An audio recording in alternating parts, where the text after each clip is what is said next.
back to the studio. DG was already nodding. DG, the experience now, let's take it up from where Mr. Adejobi stopped, is that, like Governor of Lagos State said, your voices have been heard. We don't have to get into a point where, they have, like what happened in Kano and all of that now start to happen. We still remember what happened in Lagos in 2020. So what do you make of this? Just to corroborate what yesterday evening, we actually went around trying to assess in Abuja town itself, Abuja Central Business District.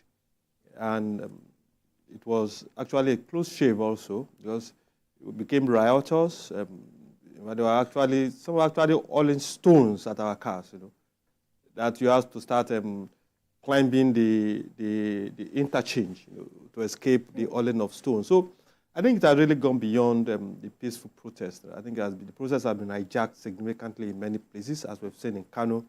And I said, for me, it was, and the team that went around together, it was a close shave in Abuja. So I think it's gone beyond the peaceful protest that we anticipated. And our fears progressively is becoming a reality with what we saw in Kano, the looting, what we saw in a part of Kaduna.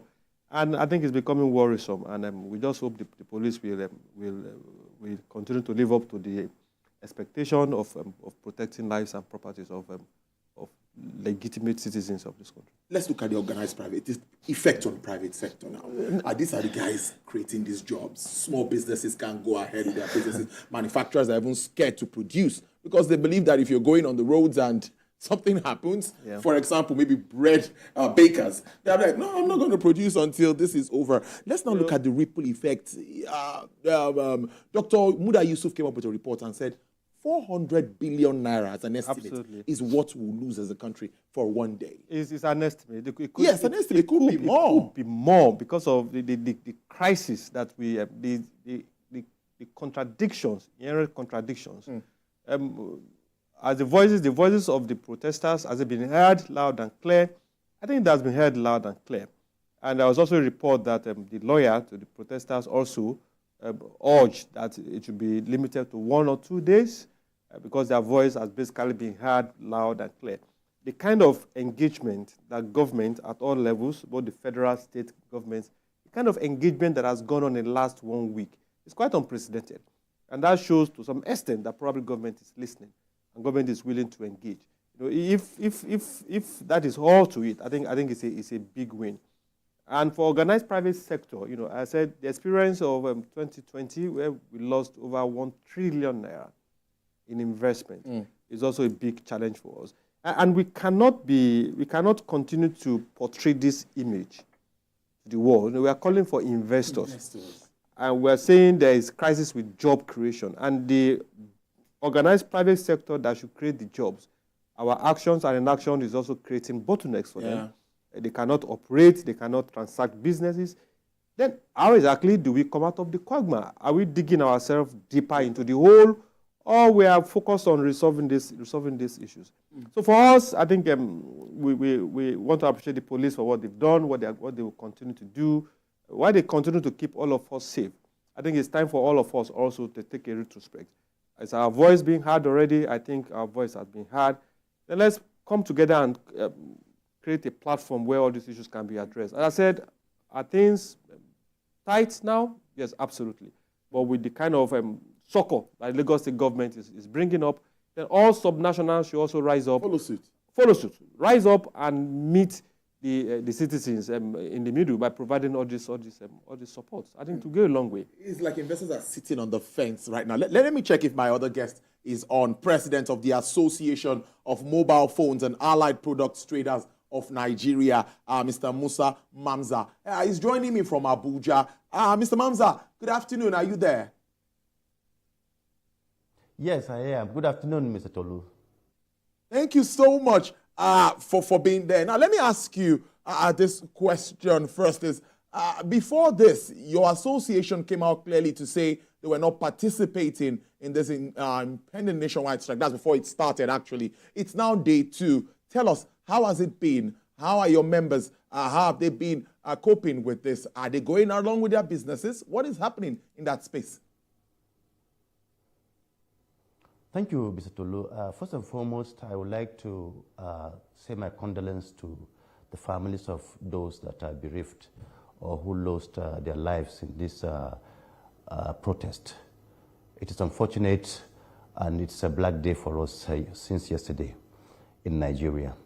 Actually, a couple of days ago, I put a call through and made a press statement that our members are not going to participate in this protest because in the beginning we do not know exactly who are the one that's ordered for this protest, and since we don't know them, we were not ready to participate.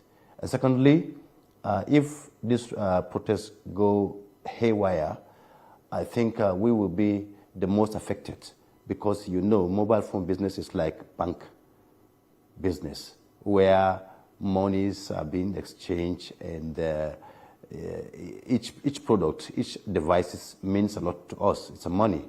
So I gave instruction that we are not going to participate. In fact, before that instruction given out by me, I discovered that some of my state chairmen went ahead to produce placards and banners preparing to participate. I asked them why. I didn't give them that instruction. Why did you go ahead? So, in fact, my intervention has really helped us from preventing our members from participating. So far, you will agree with me that almost every business outlet in Nigeria is closed down now, including ours. We went ahead to, get our own private security arrangement in our markets in case of hoodlums taking over this protest. And as you can see, the hoodlums have actually infiltrated this protest, just like in Kano, Jigawa, Gombe, and other places, and it has turned almost bloody. Life has been lost, unfortunately. So we are really badly affected in the sense that none of our members now are doing their businesses. All of them are restricted at home. So that's the situation now. Okay, hold your thoughts. Let me ask DG this question. DG, let's now talk about what government has been doing. Let's be specific. It's not like after the removal of subsidy, government has not done anything. We've seen a lot of moves with regards to CNG. We see some state governments adopting Ogun, Lagos, and other states. We see all of these ones, initiatives by the likes of Governor Sanwo-Olu, Sunday market, opening places where people can get food cheaply. We've also seen the student loan thing for students, of course, for them to be able to, more students to be able to go to school and all of that. We've also seen some interventions for SMEs, for manufacturing and all of that. And it's just like a year and a month and all of them. Many will say we still have some time to look at it. But what would you say about this? Particularly 70,000 has just been signed into law, minimum wage, a review of another 3 years by President Bola Tinubu. So it's not like nothing has been done at all. What do you make? Well, I think, as I mentioned, quite a lot has been done. Quite a bit has been done. Many of them are still in the gestation period. Yeah. But what government needs to do is to communicate more. Look, at the beginning of this administration, where the reforms were coming, and we were here also, I can remember, and so one of the key things that the government will need to do is to build consensus around the reforms. You need to communicate and communicate again. If we had been communicating the way we did in the last 1 week or in the last 10 days, if the engagement had been across board in the last, the way it has been in the last 10 days, I think the citizens will have shown more understanding. There will have been more clarity about what government is doing. By reason of what we do and the system we run, we know government is doing quite a lot. The federal government is doing quite a lot. And it is the responsibility of those in charge of communicating those interventions to let the citizens know. There are also instances where they're palliative. We read yesterday that the government sent over 700 trucks of rice to some states. Sometimes those rice, they don't get to the people that should get it. But if you amplify the fact that this quantity or quantum of intervention has been sent to this state, it's now the responsibility of the citizens to track the movement of those interventions. if you provide those interventions and people are not aware, then it becomes difficult for them to connect with the intervention, with the support that government is actually giving. So a big gap that we've seen is in communicating all these beautiful or interventions that the federal government is doing. The Lagos State government is doing quite a bit in communicating, in sharing those information. It's on the news.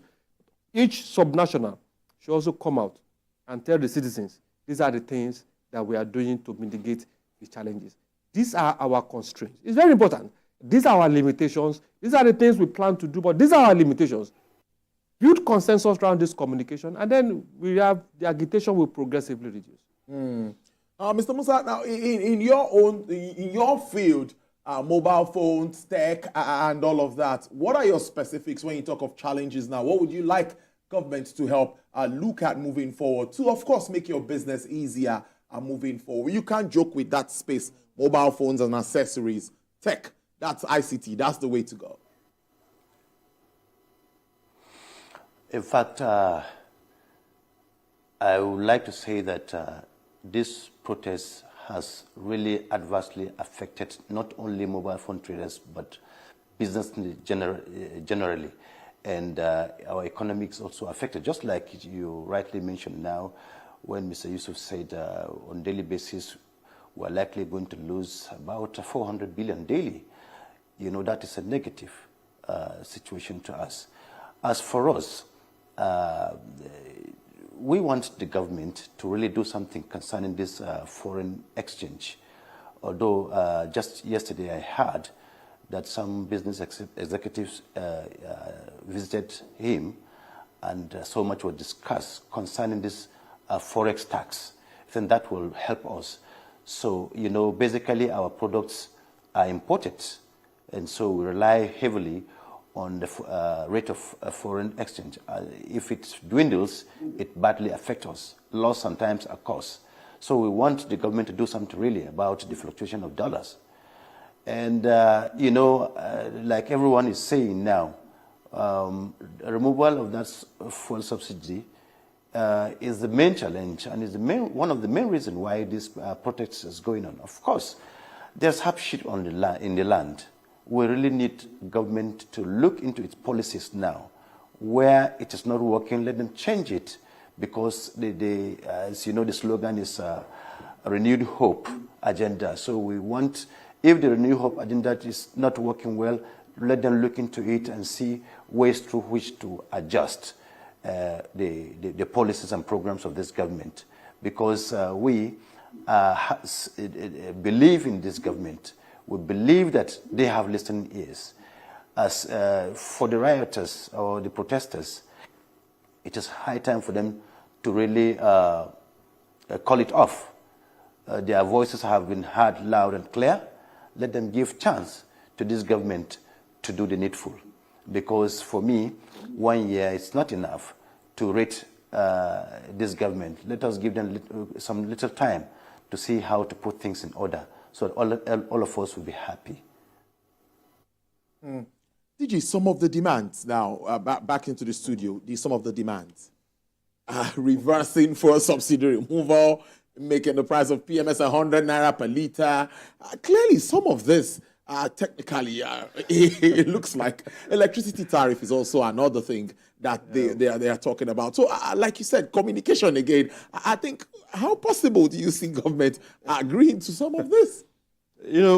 We've seen a bit of those demands. To the extent of the protesters, those demands are valid, but the gap between desirability and the context of what is the current reality, some demands that are constitutional in nature, they are not plug and play. They're not. You don't plug them, you don't remove them for plug. So some of those demands are quite. Even if government accedes or decides to implement, it takes a bit of time. Some time, probably years, for some of those things, to materialize. And for you to achieve this kind of demand, you also need to build consensus. Consensus between the protesters. You also build consensus between the citizens. Build consensus among the political class. So consensus remains the biggest element in this conversation: consensus and continuous dialogue. Those are the things that we advocated. And the organized private sector early this month, the president of the organized private sector actually came up with a statement. So look, dialogue remains the most potent element to use in resolving these issues. After yesterday, what happens? We've moved from peaceful protest to looting, to destruction, and to fatalities, to loss of life. Then what happens after that? We still come back to the context of dialogue. So that is what we've been advocating, and that's what we'll continue to advocate. And for government, I think beyond amplifying the things that has been done, organized private sector has also raised some concerns, and we have passed our concerns through the right channel to government to consider some of those issues that currently bedevil the organized private sector. And it is time for government really to unleash the potential of the real sector. The manufacturing sector, the food and beverages sector, the non-alcoholic beverage sector. This is the time for us to unleash the potentials of those sectors. And let's not clog their growth through regulation. No, regulation is fine. We're not against regulation. But regulation must be done in such a way that it will promote growth, not stifle those sectors. Those are the real issues. Do we have the potential to grow exponentially and meet the 1 trillion GDP proposal by government? Yes, this economy can do it. But the sectors, the food and beverage sector, the manufacturing sector, the real sector, basically, and all sectors, in fact, that can drive us through this growth, regulation must drive those growth. Regulations must not stifle them. The proliferation of taxes and levies, I think it should stop. But it's also contradictory because we have the Taiwo Yedele Presidential Committee. Meanwhile, we still have levies and fees coming up from different angles. We have regulators slamming humongous penalties. Was there penalties? Can we work on something else to keep this system, these organizations growing while we enforce compliance? I think there are innovative ways to deal with these issues rather than the hammer and what they call it, hammer and nail process of, look, we've slammed it with humongous fines or penalties. You either pay or you get out of the system. I think it will not help this conversation. Regulators must also build consensus with the people there to regulate. I think for me and for us as a group, building consensus, communicating more to those that are impacted, organized businesses and citizens are the big things that government need to do and continue to do. Mr. Manza, I would stay with you around Forex crisis, which I know that, like you said, most of what you deal in, you do more of importation and you need FX for that. So in recent times, considering the new policies, how challenging or how has it been sourcing for Forex? And are you able to also get at times from the Apex Bank?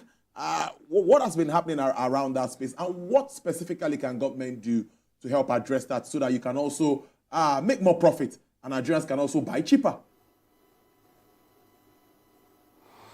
Actually, you see, the issue of Forex is a very challenging one for us. At the moment, most of our dealers do source foreign exchange from the black market, and you know what it means. If, for instance, it is going for 1,620 here, by the time you buy it at the black market through transfers, you discover it reached up to 1,700 or 1,680 or so. So it's very challenging for us. I think, just like DG said, in every facet of this economy, the government need to dialogue. Even we need to dialogue with the government, considering the huge number of employment we have in this sector. We need government to dialogue with us to see avenues through which we can, explore opportunities that will enhance this business and make us get more profit. I think some companies now do supply our products directly to us at the clearing point in Lagos. but sometimes they have to make the payment at the point of collection in dollars, and that is very, very difficult for us. There's no arrangement between our banks and most especially Chinese banks as to whether we can make payments in Naira. So this is one of our greatest challenge. And like you said, our prayers is that let the government create an enabling environment for all of us. It is very important to dialogue, just like DG said. If we dialogue with the government, we'll be able to put all our challenges across for them to see where they can help us. Well, finally, before I let you go, Mr. Musa, talking about government interventions again, one very recent one. Now, let's talk about food. It's removal of tariff and duties on some particular food produce. I'm also going to ask Didi that question, but Mr. Musa, first let me ask you. That is also an intervention.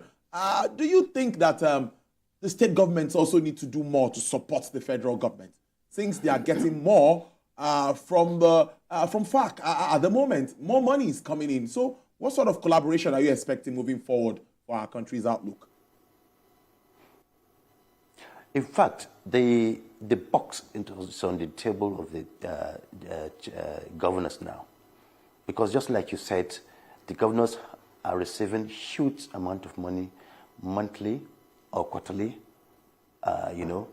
so they are supposed to be the ones who are closer to the common man to do what it is required. I don't believe in palliatives, but it's not bad. Palliatives is if you give a foodstuff or some items and it gets finished, what does the person do? It should go back to hunger. So I think the government, the state government, need to do more, like what the Lagos state government did recently, or what he has announced. I think it's a way forward. The support is very strategic and is huge, and he has touched so many aspects. So I think other state governments need to emulate the Lagos state governor by supporting the common man there in the states. All right. Well, looking at the Abuja environment today, in 1 minute, what are you thinking? When do you think that business could return to normal? Well, so far, I think I would like to commend the police for really for their sense of maturity, decorum, and civility.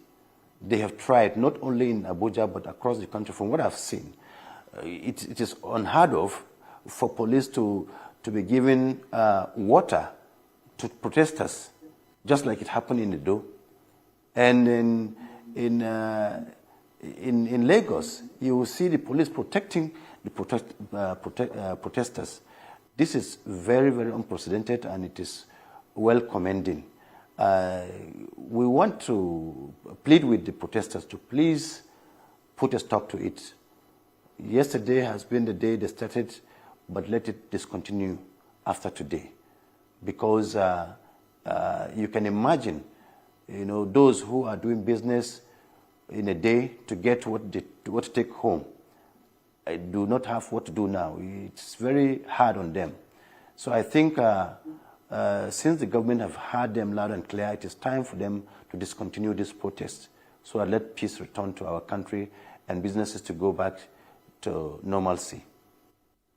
I must thank you so much for your intervention. Mr. Musa Mamza is the president of the Association of Mobile Phones and Allied Products Traders of Nigeria. He joined us live from our Abuja studios. Do enjoy your weekend. Thank you. DG, before I also let you go, I like your comments around that specific move by government to reduce, the price of some staple kind of foods. Where we have rice and all of that. We even expect a bag of rice to be at 40,000 anytime soon. That's what we've also heard from government. Yeah. Such interventions, what do you also make of it? And tariffs off that what they call wage goods, food, transportation, and accommodation. wherever you are, whatever you do, you must expend on those items. things, yes. Food, transportation, and housing. And the efforts, ongoing efforts to create some level of subsidy on those items, I think is quite commendable. But long term, because once you remove import duty on those products, you give individuals, businesses the opportunity to import.